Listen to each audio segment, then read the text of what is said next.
Chapter 1: Finding the Motivation. Emma had always dreamed big. Growing up in a small town, her escape was the travel magazines that lined the shelves of her local library. She spent hours poring over articles about distant cities, exotic cultures, and breathtaking landscapes. Her imagination would whisk her away to the bustling streets of Tokyo, the ancient ruins of Rome, or the vibrant markets of Marrakesh. But there was one common thread in each story she read: they were all written in English. Her love for travel writing was undeniable, yet so was her frustration. Every time she tried to write in English, the words got jumbled, sentences felt awkward, and her thoughts didn't flow the way she wanted. Emma knew she needed to improve her English if she wanted to turn her dream of becoming an international travel writer into reality. But for Emma, it wasn't just about learning English for the sake of it.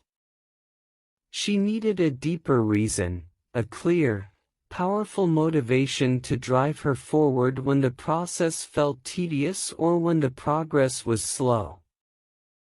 It wasn't until a chance encounter with her favorite travel writer that Emma's motivation crystallized. One evening, while browsing the travel section of her local bookstore, she saw a poster announcing a book signing event. The author was none other than Clara Diaz, the renowned travel writer who had inspired Emma since childhood. She could hardly believe her luck. Meeting Clara Diaz in person felt like a sign. Emma decided she'd ask Clara a question she had been carrying with her for years: how do you become a travel writer? The evening of the book signing arrived, and Emma nervously waited in line, clutching a copy of Clara's latest book. When it was her turn, she took a deep breath and blurted out, "How did you get started?" "I want to be a travel writer too." Clara smiled warmly.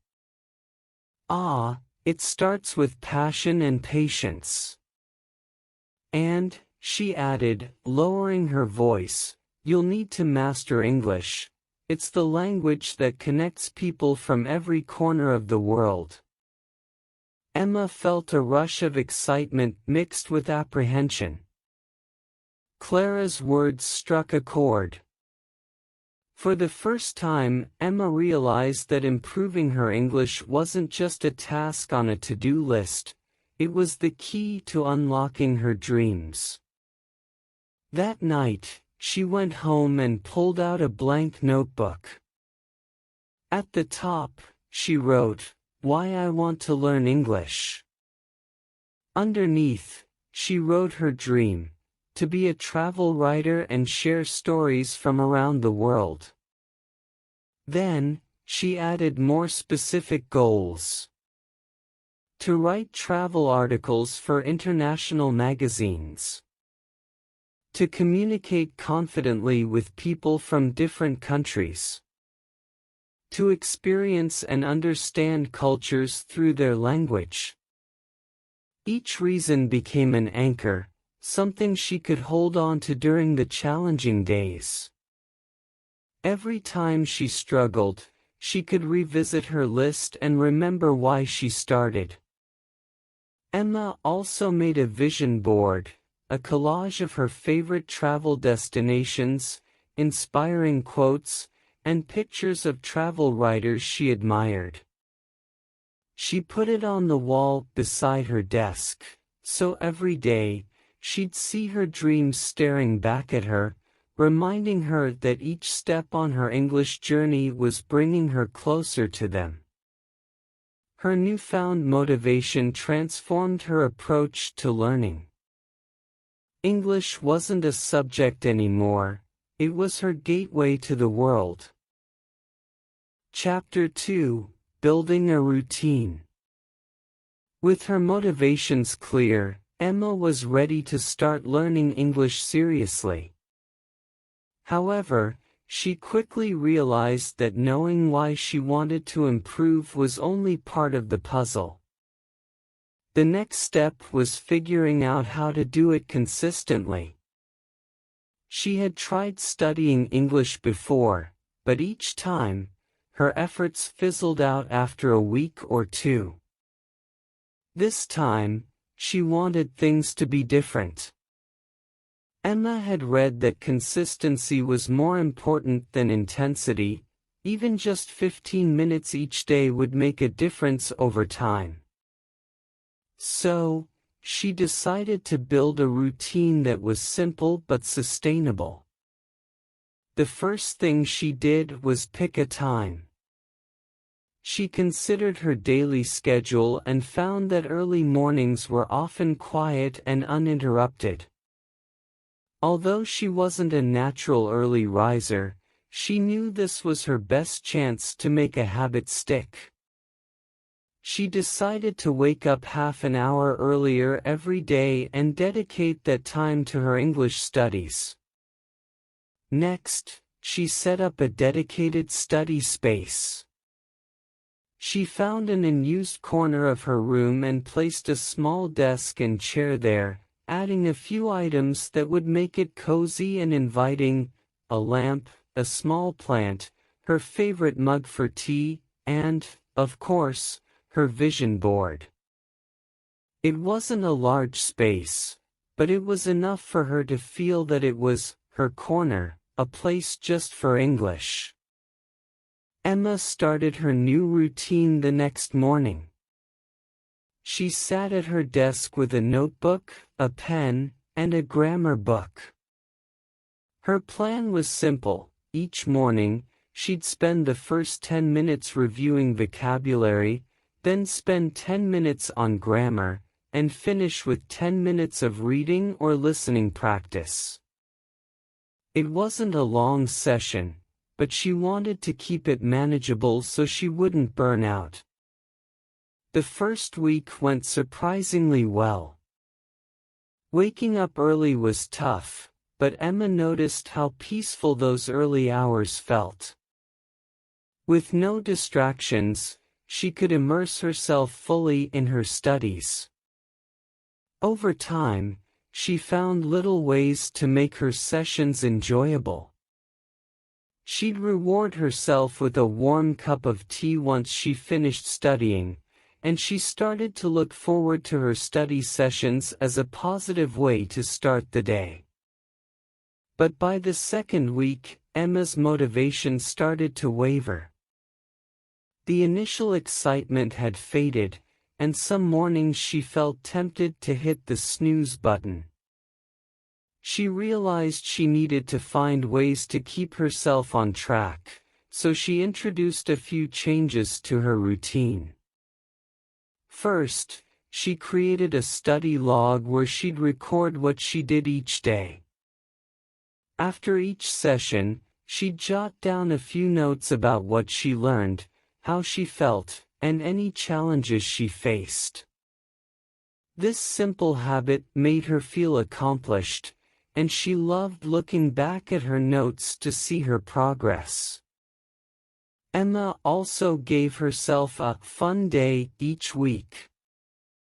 On Saturdays, instead of studying from her grammar book, she allowed herself to do something enjoyable in English: watching a movie, listening to music, or reading a chapter from a novel. These fun days gave her something to look forward to and reminded her that learning English could be enjoyable, not just a chore. Another trick she found helpful was setting mini-goals. For example, one week, her goal was to learn 5 new vocabulary words related to travel. The following week, she set a goal to practice forming sentences with past tense verbs. By breaking her learning into smaller, achievable goals, she felt less overwhelmed and more in control.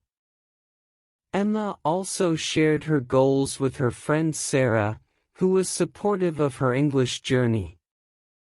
Sarah wasn't learning English herself, but she promised to ask Emma each week about her progress. Knowing that she'd have to give a weekly report to Sarah added a sense of accountability, which helped Emma stick to her routine. As the weeks went by, Emma noticed small but meaningful changes.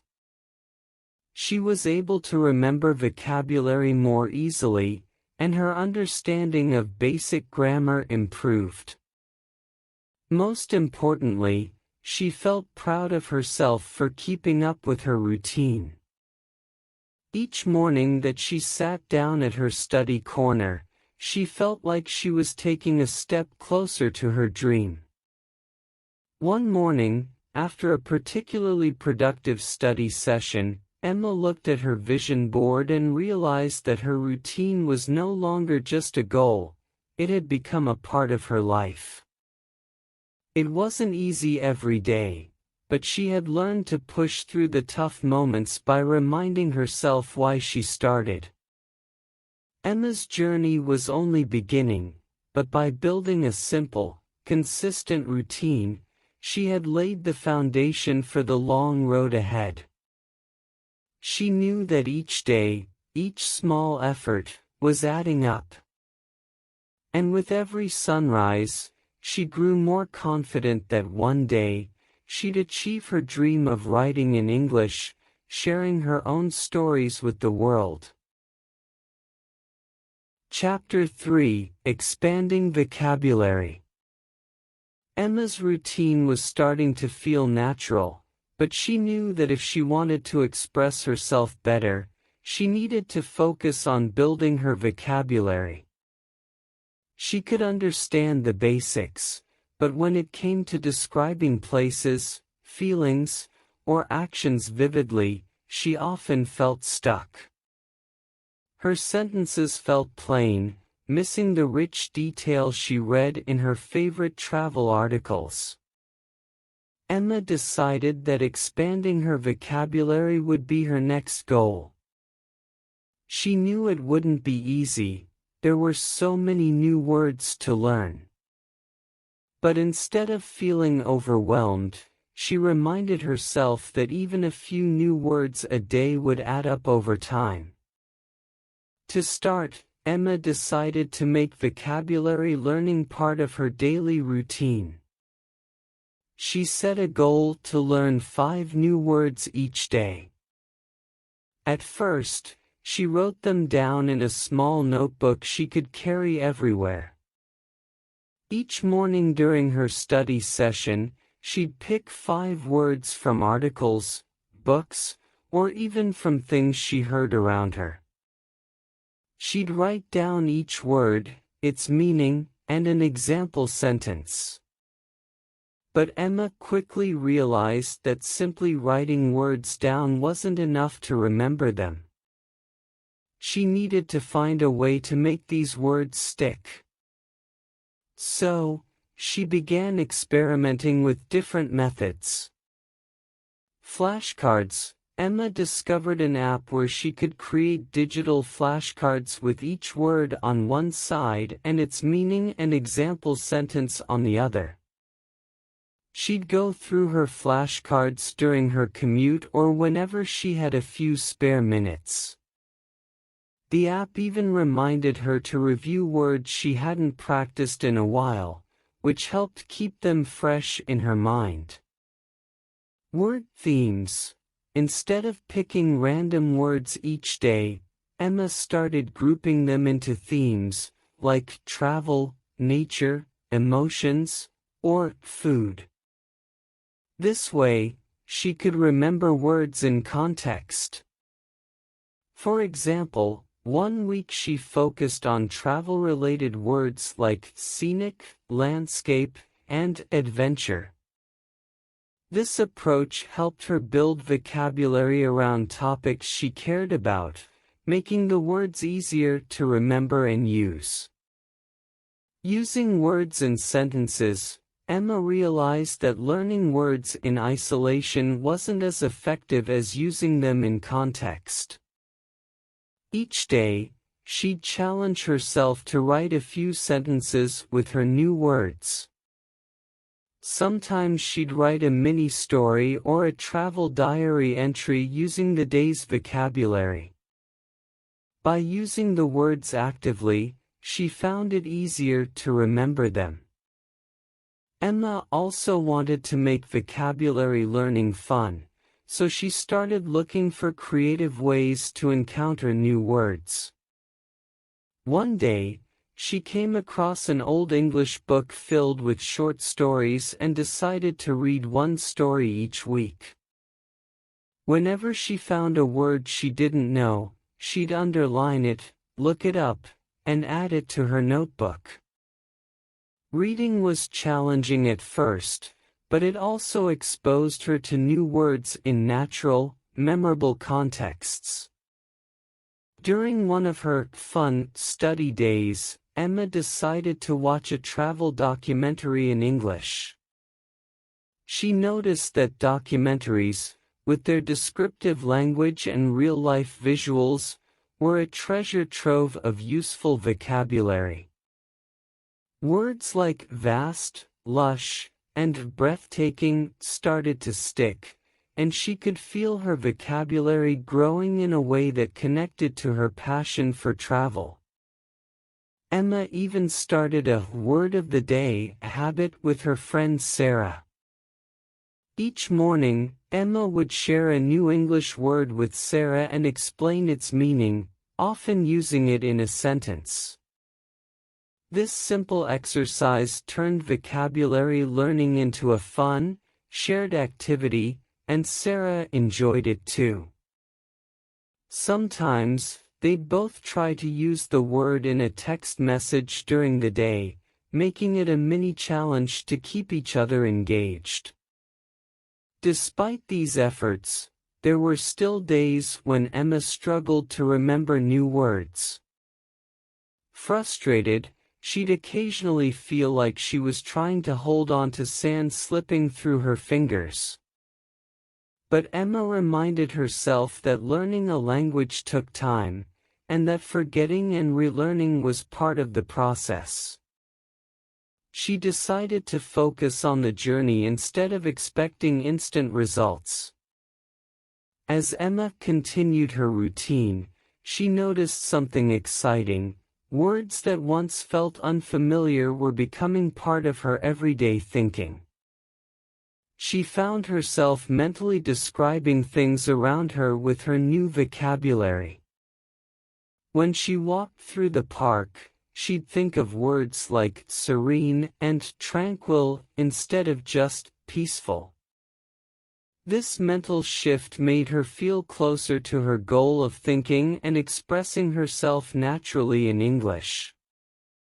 One day, she looked back at her vocabulary notebook and was amazed to see hundreds of words she had learned over the past few months. She realized that each new word she mastered was a small victory, a building block that brought her closer to fluency. And whenever she struggled, she'd open her notebook, seeing it not just as a collection of words but as a record of her progress and commitment. By expanding her vocabulary bit by bit, Emma felt herself growing more confident in English. Now, when she imagined herself writing travel articles, she could picture vivid descriptions flowing easily. She felt ready for the next chapter in her language journey and was more motivated than ever to keep going. Her dream of being a travel writer no longer felt like a distant fantasy, it was slowly but surely becoming a reality, one word at a time. Chapter 4, Grammar Made Easy. Emma had built a solid vocabulary, but she realized that words alone weren't enough. She needed structure to string them together, to make her ideas flow naturally. That meant tackling grammar, which was the part she dreaded the most. Grammar felt like a jungle of confusing rules, exceptions, and terminology. Whenever she tried studying it, she'd get lost in technical terms like past perfect continuous or modal auxiliary verbs, and her head would spin. One evening, Emma decided she'd had enough of her own avoidance. She'd watched countless travel vloggers speaking fluidly in English, expressing their thoughts with ease and confidence. She was determined to reach that level, and she knew she couldn't avoid grammar forever. Emma decided to try a different approach, focusing on practical grammar, the parts that would actually help her communicate better. Instead of getting bogged down by technical definitions, she wanted to learn the basics that would make her writing and speaking smoother. She came up with a plan to tackle grammar step by step, focusing only on what she needed right now. Step 1: Master the basics. Emma started with the fundamentals. She focused on simple tenses first: present, past, and future. She learned how to form basic sentences like I go, I went, and I will go. She noticed that so many sentences could be expressed with these simple structures, and understanding them gave her confidence. With each sentence she practiced, grammar started to feel more like a tool and less like a confusing set of rules. To make it fun, Emma created a daily habit of describing her day in simple sentences.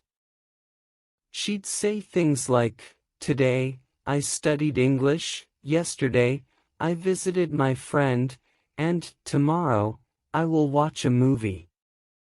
By practicing these sentences, she internalized the basic grammar without feeling overwhelmed by unnecessary details.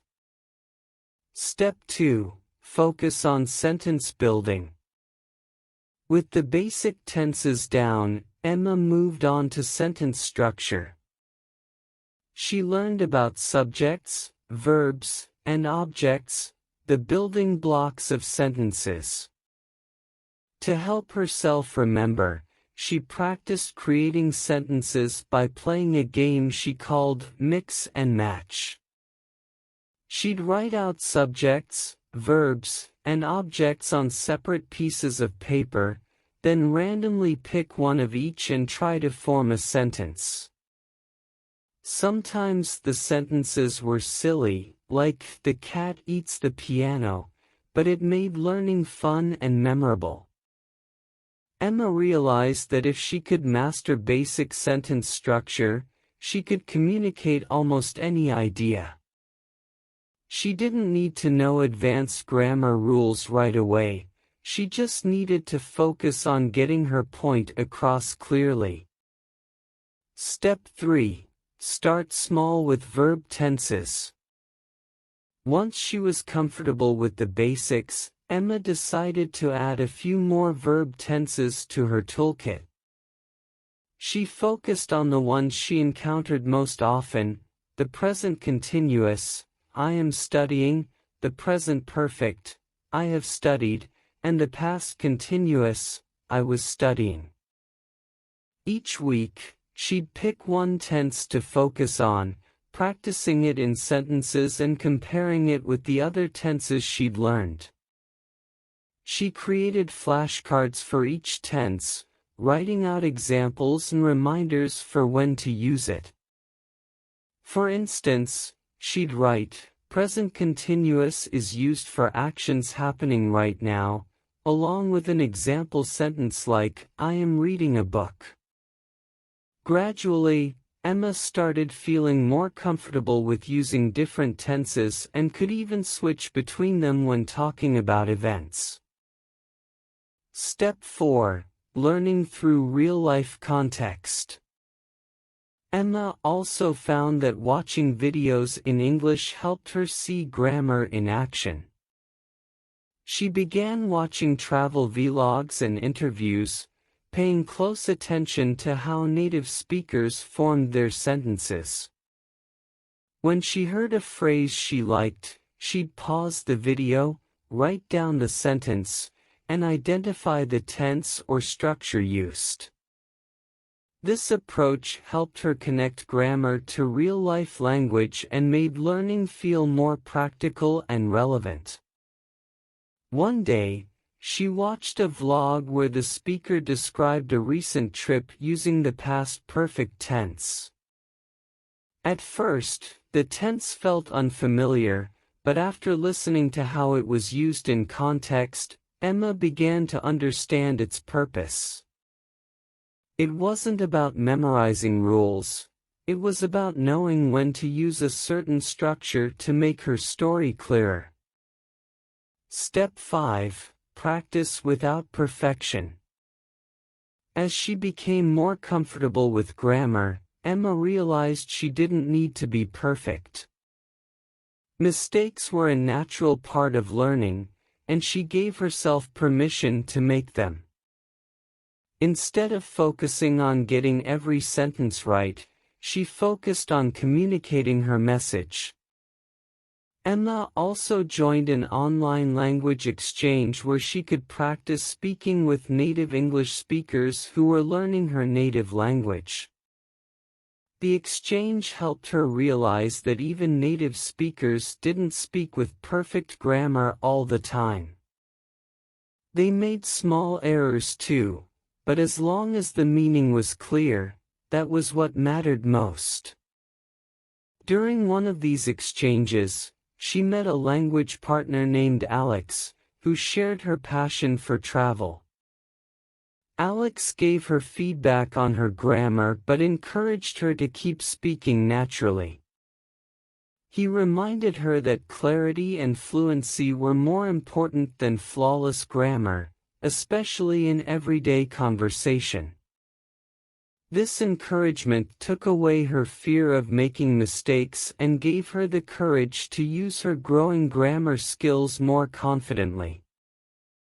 Step 6. Reflecting on progress. A month into her grammar journey, Emma took a look at her study notes. She was surprised at how far she'd come.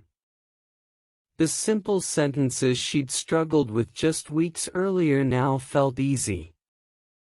Her language exchange sessions with Alex were becoming more enjoyable, and she found herself expressing ideas with greater ease. Grammar, which once seemed like a roadblock, was now more like a bridge that connected her thoughts to her words. To celebrate her progress, Emma decided to write a short travel story in English. She chose a recent day trip she'd taken to a nearby city and began writing, using the vocabulary and grammar she had learned. Although the story was simple, Emma felt proud of it. She had written her very first English travel story, a milestone she never thought she'd reach.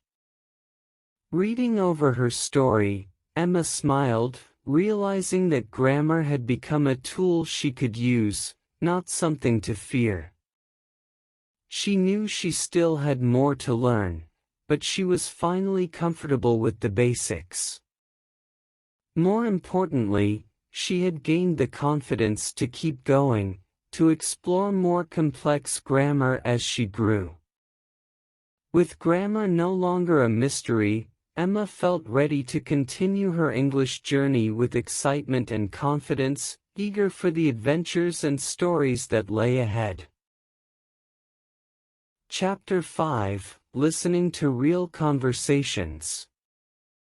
After weeks of studying vocabulary and grammar, Emma knew she needed to improve her listening skills. She wanted to understand real English conversations, not just the slow, simplified recordings she'd used in language apps. She dreamed of one day traveling confidently, able to follow any conversation in an airport, cafe, or street market without needing people to repeat themselves. But that goal seemed distant. Whenever she tried to listen to fast, natural English, the words blurred together, leaving her confused. Emma decided it was time to tackle this challenge directly. She wanted to feel comfortable listening to native English speakers in real-life contexts, so she made a plan to immerse herself in everyday English conversations. Step 1. Start with realistic listening practice. To ease into it, Emma began with English podcasts made for learners, where hosts spoke naturally but a bit slower than usual. She found a series focused on everyday topics, like travel, food, and culture. Each episode included real conversations between native speakers, giving her a glimpse into natural sentence structures and idiomatic expressions. She listened to an episode each morning, writing down any new phrases or words and practicing them on her own. After each episode, she'd play it again, this time trying to repeat key phrases out loud. This technique, called shadowing, helped her tune her ears to the sounds and rhythms of spoken English, while also improving her pronunciation. Little by little, listening became less intimidating. Step 2. Watching TV shows with English subtitles. Emma loved watching movies and shows, so she started picking English shows with English subtitles to improve her listening. At first, she'd pause to read the subtitles line by line, but as she got more comfortable, she challenged herself to keep up with the dialogue. Shows with simple, everyday language became her favorite practice tool. She'd rewind scenes, listening to them several times until she could follow the conversation without looking at the subtitles. One of her favorite shows was a light-hearted sitcom about friends navigating city life. The characters spoke casually, using slang and phrases she'd never seen in textbooks. For instance, she learned expressions like "what's up" and "no worries," phrases that sounded much friendlier than "hello" and "it's okay." Learning these expressions helped her feel more connected to the language, like she was learning real English, not just classroom phrases. Step 3. Using YouTube and social media for authentic content. Emma realized that English wasn't just in movies and podcasts, it was everywhere online. She started following travel vloggers, lifestyle influencers, and language channels on YouTube, where people spoke naturally about their everyday lives. Watching these videos helped Emma feel closer to the casual, conversational English she wanted to master. One day, she found a travel vlogger who had a "Day in My Life" series, where he shared his daily routine and adventures in various cities. The videos were unscripted, giving Emma a chance to hear English that wasn't perfectly polished. She'd watch each video with her notebook open, jotting down phrases that sounded natural or unique. Phrases like running errands, catching up with friends, and grabbing a bite were all new to her, but they helped her understand how native speakers describe daily activities. For variety, Emma also watched videos on Instagram and TikTok, where the short format kept her engaged and exposed her to different accents and speaking styles. Since most videos had captions, she could follow along and get a clearer sense of how people spoke in real life. Step 4. Practicing with language exchange partners. Emma knew that practice was essential, so she returned to her language exchange partner, Alex, with a new goal: to focus on listening skills. She asked him to talk to her about his day, using natural speed and vocabulary. Although it was challenging at first, she found that her listening improved quickly with one-on-one practice. Emma practiced repeating back what she'd heard or summarizing his stories, which helped her stay focused and remember new vocabulary. They came up with a fun routine where Alex would tell her a short story, then ask her questions about it, checking her understanding. If she missed something, Alex would explain it, using simpler words or typing the phrase in the chat. Emma learned to relax during these sessions, letting herself make mistakes while improving her listening and comprehension. Step 5. Embracing different accents and speech patterns. Emma knew that English had many accents and dialects, and she wanted to feel comfortable listening to as many as possible. She started searching for videos in different accents: British, Australian, American, and even South African. She noticed how the vocabulary and pronunciation varied, but she also found that with time, her ear was getting better at distinguishing the differences. She found a podcast where hosts from different countries discussed travel stories. At first, the accents confused her, but by listening carefully, she noticed how each speaker pronounced words differently. For example, water sounded like water in British English but water in American English. Emma practiced mimicking these accents, which not only improved her listening skills but also made her speaking sound more natural. Step 6. Learning to listen actively.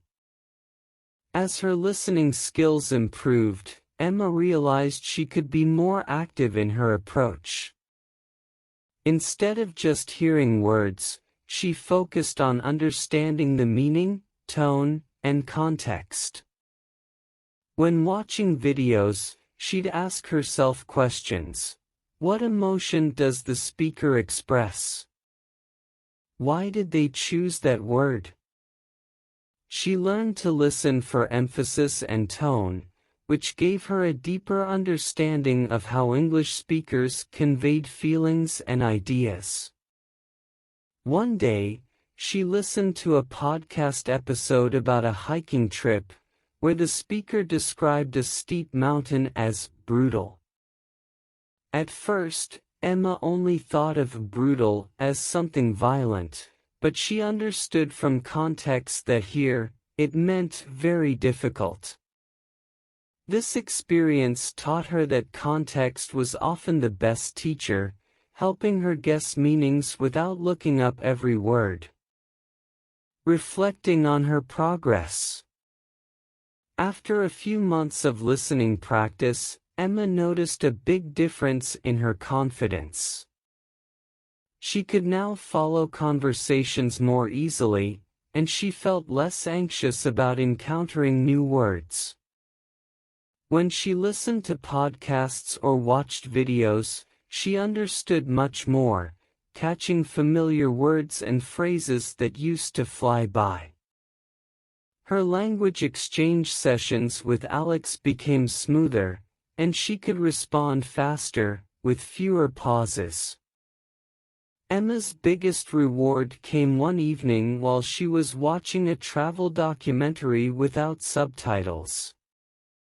For the first time, she found herself fully immersed in the story, forgetting that she was listening to another language. She understood almost everything, and the few unfamiliar words didn't interrupt her experience. It was a milestone moment, proof that all her practice was paying off. Through listening to real conversations, Emma felt more connected to English and closer to her dream of travel writing.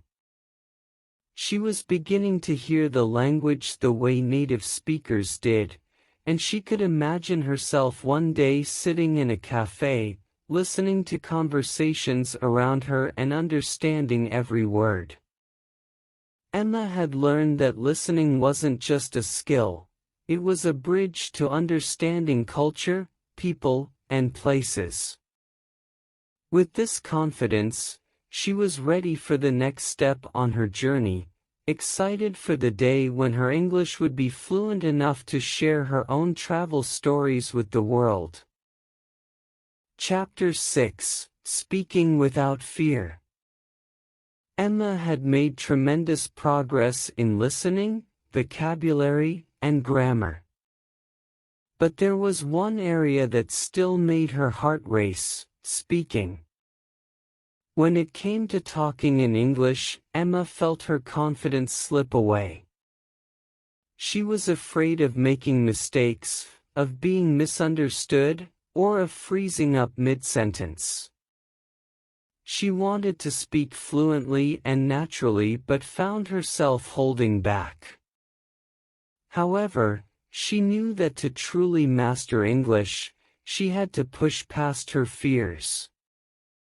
She remembered all the travel shows she'd watched, with people easily switching between languages to connect with others around the world. Emma wanted that freedom, and she realized it was time to break free from her own hesitation and speak with confidence. Step 1: Changing her mindset about mistakes. Emma began by confronting her fear of mistakes. In her language exchange sessions with Alex, she'd often worry about using incorrect grammar or pronunciation. But Alex had always reassured her, reminding her that everyone makes mistakes, especially when learning a new language. To shift her mindset, Emma set a personal goal: she would allow herself to make mistakes without judgment. She began viewing errors as stepping stones, opportunities to learn and improve. Instead of stopping herself whenever she felt unsure, she'd push through, focusing on expressing her ideas rather than perfection. She even kept a mistake journal, where she'd write down any errors she made and correct them later. It became a tool for growth, reminding her that every mistake was a part of the learning process. Step 2: Practicing in front of a mirror. Emma wanted to improve her fluency, so she began practicing speaking alone in front of a mirror. Every morning, she'd choose a topic, something simple, like what she planned to do that day or her favorite movie, and talk about it for a few minutes. Speaking to her reflection felt strange at first, but it gave her a safe space to practice without any fear of judgment. She could experiment with her expressions, tone, and pronunciation, building her confidence. Over time, she noticed that talking about these topics felt easier. She started using the new vocabulary she'd learned and speaking in full sentences. This exercise helped her develop the habit of speaking English aloud, getting her used to the sound of her own voice in a new language. Step 3: Practicing with language partners and friends. Emma reached out to Alex and other friends she'd met through her language exchange group and asked if they could have more frequent conversations in English.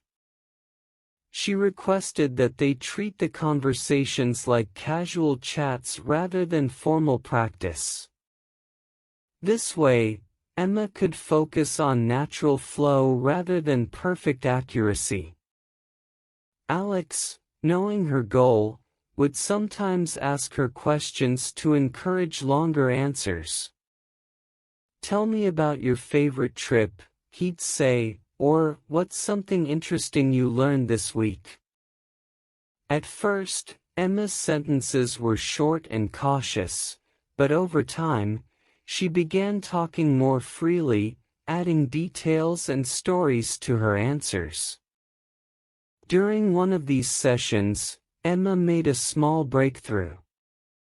She was describing a recent day trip, using past tenses she'd practiced. For the first time, she didn't think too much about grammar or vocabulary, she simply shared her experience. Alex smiled and told her, "You sound like a natural storyteller." That encouragement boosted her confidence, making her believe that speaking freely in English was within her reach. Step 4. Using the "Think in English" technique. Emma realized that her fear of speaking came partly from the habit of translating her thoughts from her native language to English. This added pressure and made her speech slower and less natural. So she decided to try thinking in English, even in her day-to-day thoughts. When she saw something interesting on a walk, she'd mentally describe it in English, as if narrating it for a friend. This technique made a noticeable difference.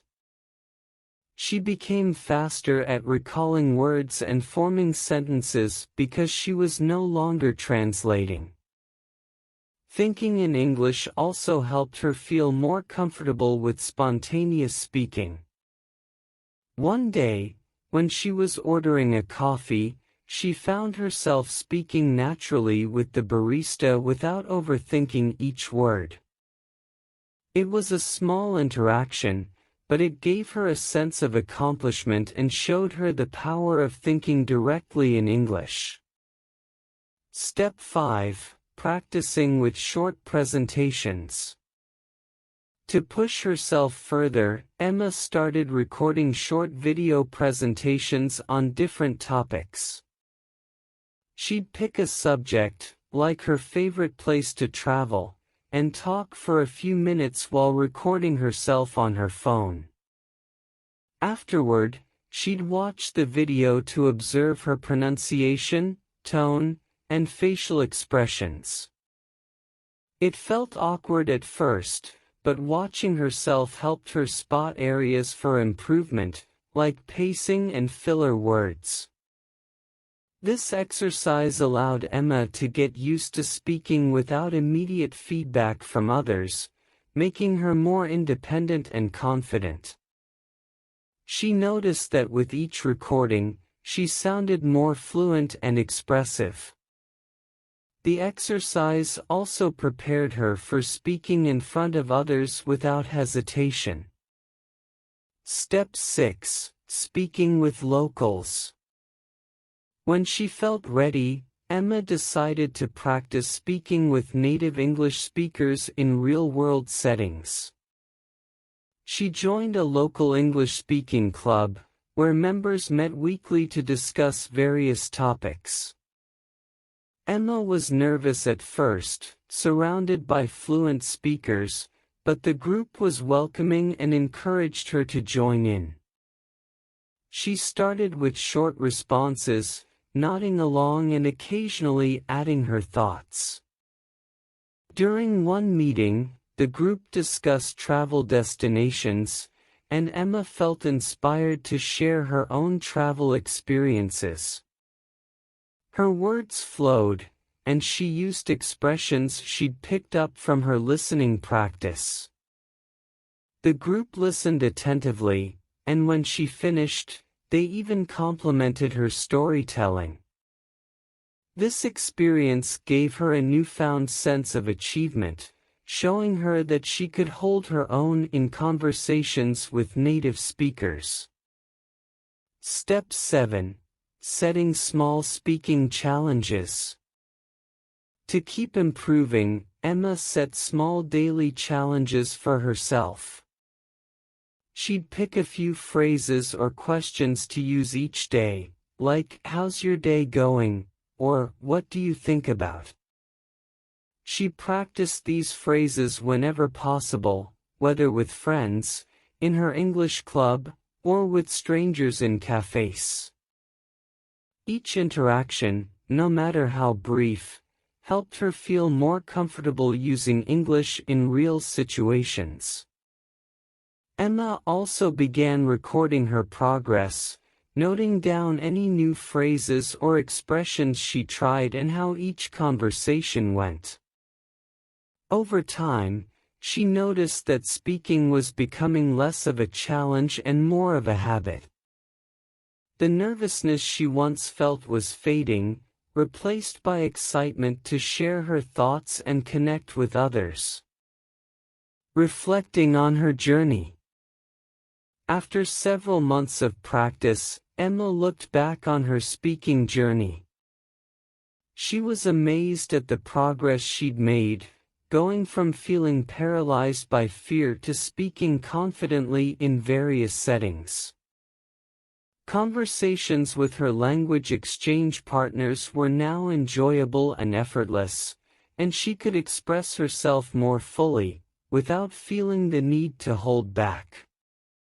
One day, as she prepared for another English club meeting, she realized that she was genuinely looking forward to it. The nervousness was gone, replaced by anticipation and excitement. Speaking in English was no longer something she feared, it was something she enjoyed. Through speaking without fear, Emma had unlocked a new level of fluency and confidence. She was now one step closer to her dream of sharing her travel experiences with the world in English. The journey was challenging, but Emma learned that by embracing mistakes, practicing regularly, and staying open to new experiences, she could achieve anything she set her mind to. Emma was ready to take on the next chapter of her language journey, confident that she could conquer any challenge that came her way.